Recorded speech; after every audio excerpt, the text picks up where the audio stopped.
First question here. First comment, I guess. From Joke and Joe.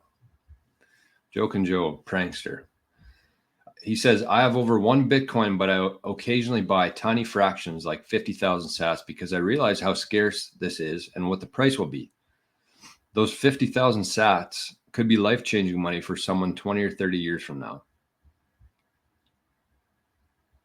So a couple things there that I wanted to point out. I like looking at, I look at all the comments every Friday morning or Thursday afternoon, and I kind of go through the comments that we can expand on a little bit. So this one, first of all, Joke and Joe. You never tell, the first rule of Bitcoin, you never tell anybody how much Bitcoin you have. That's number one. I mean, you might do things differently. I'm never going to tell you what to do.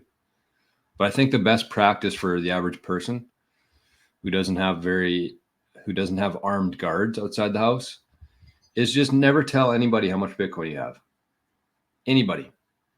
Not your brother, not your dad, not your cousin when you're drunk at a wedding. Nobody. Just don't ever say it to anybody out loud. And even better practice than that is don't even know how much Bitcoin you have. Just set up some wallets, exchange every fiat dollar that you can for Bitcoin, accumulate it, think long-term, 5 years, and just earn and accumulate as many sats as possible. And then I don't know if you ever have to figure out how much you have. Just get out of that mindset of switching to Bitcoin and wanting to get X amount of Bitcoin, and then you're just going to go back to the fiat world.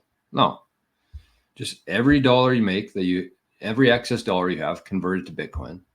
Start setting up ways to earn sats, whatever that is, whatever you can do. We're going to talk about a few things today, and then just keep growing it. You don't have to. Looking at your Bitcoin amount of Bitcoin is very similar to like checking the scale every day. If you're trying to lose weight, if you're trying to gain weight, if you're looking at the scale every day, you're going to be very discouraged, I think.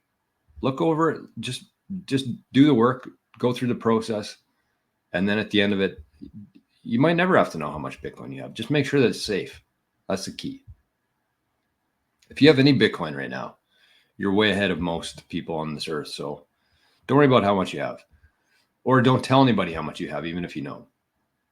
But the second part there, he says, I occasionally buy tiny fractions like 50,000 sats because I realize how scarce this is. Yes,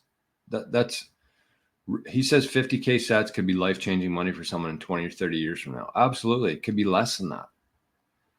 I mean, when Bitcoin gets to 1 sat equals $1, then you got $50,000 worth of purchasing power right there. And what is $50,000 of purchasing power by today? I mean, that would do a hell of a lot for me right now. I'd probably buy a truck. So you got 50,000 sats that you bought back in 2024 for what would that be, like $50? And if you go in with a long enough time frame, long enough horizon there, that's going to buy you some serious shit, because as we talked about yesterday, everybody is going to want what you're holding.